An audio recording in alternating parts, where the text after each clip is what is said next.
The domed hall of the Galactic bonding summit shimmered with iridescent light, refracting through crystalline panels high above. Species from over 50 star systems gathered in formal robes and shifting auras, some levitating, others crawling, fluttering, or gliding. Amid the grand spectacle stood a dais encircled by guards clad in gold-threaded armor, the house of Elviral's elite. At its center sat the princess no one dared approach. Princess Liri'ana of Elviral. Blind, crippled, cursed, some whispered. Her pale lavender skin bore swirling silver birthmarks said to be the remnants of a failed cosmic fusion. Her legs, frail and misshapen, were supported by mechanical exosupports. Her eyes, though luminous and unseeing, held a depth that many found unsettling. Her long, opalescent hair had been tied with care by handmaidens, but her expression was unreadable.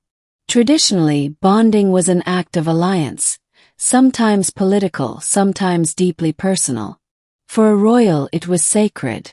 But Liri'ana had been rejected 18 times across 7 planetary councils. This summit was her last hope. And everyone was avoiding her like a black hole. Well, everyone except Marcus Wren. Marcus stood awkwardly in the back, human among aliens, Earth's sole representative on the diplomatic exchange program. His military past had earned him respect, but not reverence. Most delegates thought him primitive. He wore no flowing robes or bioluminescent medallions, just a crisp Earth Alliance uniform and a heart too stubborn for politics. His superior had told him, "Stay in the back. Don't interfere. This isn't Earth's game." But he'd read the briefing. He knew what they'd said about Liri'ana. He'd also seen the footage, the way she flinched when others turned away, her fingers curling into her lap, hidden beneath ceremonial silk. He didn't know why exactly he stepped forward. Maybe because no one else would. The hall went still as Marcus approached the dais. Princess Liri'ana turned her head slightly. Though she couldn't see, her hearing was sharp. Her guards shifted, but she raised a hand. "Let him come," she said softly. Marcus knelt. "Princess Liri'ana," he said, voice firm but respectful. "I am Marcus Wren, delegate of Earth. I request permission to bond." Whispers. A hiss from a Delcarian priest. A diplomat from the Morik swarm clicked his mandibles in disbelief. The princess said nothing for a long moment. Then, "Why?" Marcus blinked. "Because no one else will. Because I think they're wrong. You believe pity is enough to sustain a bond?" "No," he said plainly. "But respect might be." Another pause. Then, unexpectedly, a small smile tugged at her lips. "Rise, Marcus Wren of Earth. You may proceed." He extended his hand. She hesitated, then placed her delicate fingers in his. A soft chime rang through the chamber, confirmation from the bonding matrix. The ritual had begun, and it could not be undone. Later, Marcus sat beside Liri'ana in her quarters aboard the Elviral flagship. He expected opulence. Instead, the room was quiet, simple, reflecting the inner solitude of its occupant. "Do you regret it?" she asked, sipping a faintly glowing drink from a crystalline cup. "No," he answered honestly. "Though I am confused." "About what? Why they fear you? Why they avoid you?" She turned her face toward him.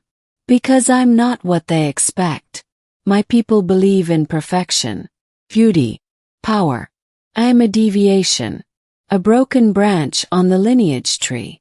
And there are rumors." "What kind?" "That I was cursed at birth. That my bond would bring death or ruin." He chuckled dryly. "Superstition." "No. Truth partially. My parents died a month after my birth in a starcruiser collapse. My brother vanished. My presence has always coincided with tragedy. That doesn't make it your fault. She tilted her head. Few are willing to separate coincidence from curse. Well, I am, he said. She smiled again. It was the second time he'd seen it. This one lingered a little longer. Their bonding, though legal, was viewed as symbolic. No one expected Marcus to remain. But he did. He helped her train with new exosupports. He read ancient Elviral scrolls aloud to her, translating as best he could. He asked about her childhood, her dreams. Slowly she opened. She told him she loved the sound of water, real rivers, not recycled ship streams. She loved wind on her face, though she'd only felt it once. When she laughed, truly laughed, it was quiet but breathtaking. He found himself waiting for that laugh, craving it. And she stopped sitting with her hands hidden. One day war came. The Brelvan Armada, a race of warlords who consumed systems and sold remnants, attacked a neutral colony. The Galactic Alliance hesitated. But Elviral did not. Princess Liri'ana requested deployment. Personally. The Council balked. You are bonded now. You are not to be risked. You've never valued me before, she replied. Don't pretend concern now. Marcus volunteered to join the defense squad. This time, the Council didn't try to stop him. In orbit above the colony, chaos reigned. Brelvan ships surged like metal serpents, unleashing plasma storms. The Elviral fleet held strong, but their central command was targeted. The bridge took a direct hit. Marcus found Liri'ana pinned under debris. Her support legs crushed. Smoke curled in the air. Alarms wailed. And still, she whispered, "Don't leave me behind." He didn't. He lifted her, carried her across the slanted corridor as fire flared around them. But another explosion shook the ship. A breach formed ahead. Air whooshed into space. Marcus slammed a bulkhead button, sealing the door, but the force hurled them both into a secondary chamber. Darkness. Silence. He was bleeding. She was barely conscious. "We're trapped," he muttered. "No, we're not," she said, voice faint. She reached into her robes and removed a thin, glowing shard, a failsafe telekey. Royals only. One use. "I was saving it," she breathed. "For something important." Marcus stared. "This is important."